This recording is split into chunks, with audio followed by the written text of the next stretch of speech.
बिस्मिल्लाहिर्रहमानिर्रहीम।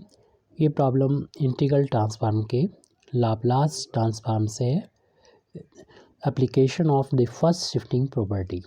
इसके यूज़ से हम अपनी जो प्रॉब्लम है उसको आसानी से समझ सकते हैं और उसको आसानी से सॉल्व कर सकते हैं। ये कुछ फार्मूले ही हैं जिसमें शिफ्टिंग प्रॉपर्टी का यूज़ करते हुए उन फार्मूलों को बनाया गया है।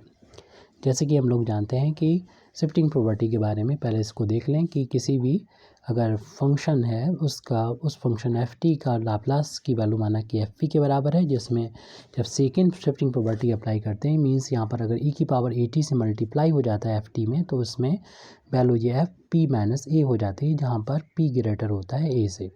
तो इस फर्स्ट शिफ्टिंग प्रॉपर्टी का यूज़ हम अपने डिफरेंट एलिमेंट्री फंक्शन में करेंगे, तो इससे हमें रिज़ल्ट मिल जाएंगे स्टैंडर्ड, जिसका हम आगे चल के अपनी प्रॉब्लम में यूज़ करेंगे। तो जैसे कि हम यहाँ पर पहला एक फंक्शन यहाँ पर ले लेते हैं। इस फंक्शन को माना कि वो फंक्शन जो है वो टी है, तो ऐसे में इसका लाप्लास ट्रांसफॉर्मेशन हम लोग जानते हैं। लाप्लास यानी एफ टी का जो लाप्लास ट्रांसफॉर्मेशन होता है यानी टी का जो लाप्लास ट्रांसफॉर्मेशन होता है, इसकी वैल्यू 1/p² के बराबर होती है। अगर यहाँ पर शिफ्टिंग प्रॉपर्टी का यूज़ किया जाए मींस यहाँ पर अगर ए टी का मल्टीप्लाई और आ जाएगा अगर एफ टी में, तो फिर ये वैल्यू क्या हो जाएगी, जहाँ पर भी पी होता है वहाँ पर पी माइनस ए रखना होता है, तो ये पी माइनस ए रख देंगे, लेकिन यहाँ पर चूँकि स्क्वायर था तो स्क्वायर हो जाएगा। तो इस तरीके से ये फार्मूला बन गया इसके लिए।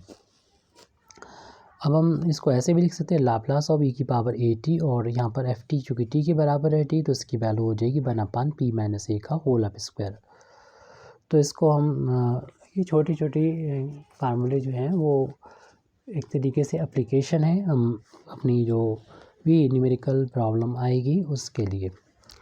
तो ऐसे यहाँ पर अगर कोई फंक्शन हमारा टी की पावर n हो, तो जैसे कि हम लोग जानते हैं कि लाप्लास ऑफ एफ टी करेंगे मींस यहाँ पर इसका लाप्लास लेंगे टी की पावर n का, तो उसकी वैल्यू होती है गामा n+1 पी की पावर n+1, और जबकि p की वैल्यू पॉजिटिव होनी चाहिए ग्रेटर देन 0। अब यहाँ पर हम इसमें अगर लाप्लास ऑफ ई की power A T F T निकालेंगे यानी यहाँ पर शिफ्टिंग प्रॉपर्टी लगाएंगे, तो जहाँ जहाँ पर हमें p मिलेगा वहाँ पर p माइनस ए करना है, बाकी चीज़ें एज इट रहेंगी। n+1 था, गामा में n+1 था, ये ऐसा रहेगा। और नेक्स्ट में हम नेक्स्ट फार्मूला देख रहे हैं यहाँ पर। ये फार्मूला तभी वैलिड है जबकि n की वैल्यू 0 हो, 1 हो, 2 हो, ये तब के लिए फार्मूला हमारा होता है।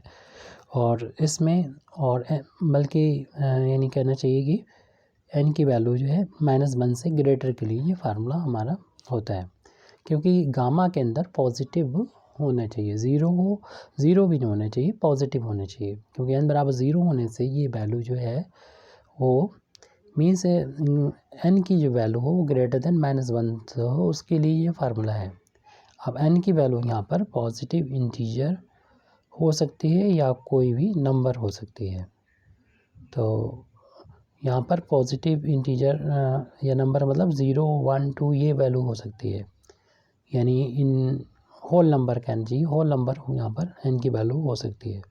अब अगला फार्मूला हम यहाँ पर हम लोग देखेंगे थर्ड वाला फार्मूला, यानी कोई फंक्शन यहाँ पर कॉस ए टी हो, तो इसका हम लोग जानते हैं कि लाप्लास ट्रांसफॉर्मेशन की वैल्यू अगर इस फंक्शन की फाइंड करते हैं तो फार्मूला होता है इसका p या s किसी का हम लोग यूज़ करते हैं यहाँ पर, तो p² + a², ये फार्मूला होता है। अब इसी में अगर शिफ्टिंग प्रॉपर्टी लगाना हो यानी ई की पावर ए टी का मल्टीप्लिकेशन हो जाए, तो यहाँ पर शिफ्टिंग प्रॉपर्टी से इसकी वैल्यू निकालना हो तो जहाँ पर भी p मिलेगा वहाँ पर p माइनस ए रखना होता है, मतलब जहाँ पर भी और जितनी बार भी है वहाँ p की जगह पर p माइनस ए रखना होता है, जो a क्या है, जो t का कोफिशिएंट है उसको। अब नेक्स्ट फार्मूला हमें जिस तरीके से कॉस का लिए लिखा है ऐसे साइन के लिए भी लिख देंगे। तो अगला ये फोर्थ होगा। फोर्थ प्रॉपर्टी कि अगर माना कि कोई फंक्शन है और उस फंक्शन को हमने पहले ही बता दिया कि साइन AT है, तो इसके लाप्लास ट्रांसफॉर्म की वैल्यू जो होती है साइन AT की वैल्यू याद होना चाहिए A/P² + A² के इक्वल होती है।